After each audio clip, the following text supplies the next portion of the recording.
Donc là, on se place dans le deuxième cas. On a une fonction f qui est continue, mais cette fois-ci, elle est négative sur l'intervalle AB. Négative sur l'intervalle AB, ça veut dire que quelle que soit la valeur de x comprise entre petit a et petit b, on a f de x qui est négatif, donc qui correspond à un point du graphique de f qui est sous l'axe des abscisses. L'ordonnée y est négative.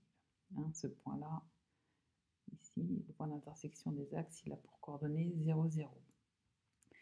Et bien dans cette situation-là, quand f est négative, il faut faire attention parce que les sommes de Darboux, cette fois-ci, elles donnent des résultats négatifs. La somme de Darboux supérieure, il faut qu'on ait notre rectangle ici, cette partie-là, qui soit au-dessus de l'axe du graphique de f.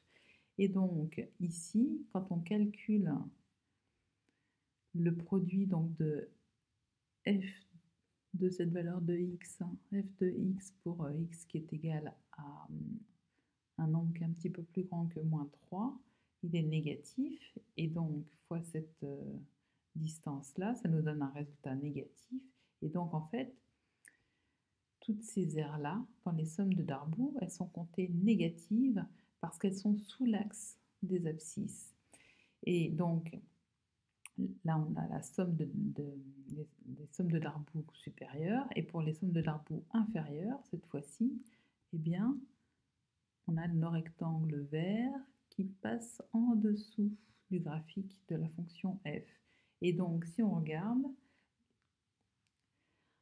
la partie hachurée, l'aire qui est hachurée en rouge, en fait, elle va être comprise entre la valeur absolue de moins 14,79 et la valeur absolue de moins 16,06. Donc il faut bien faire attention avec les sommes de Darboux. Quand la fonction elle est négative, on obtient des sommes de Darboux qui sont négatives. Et donc on retourne à notre exemple ici.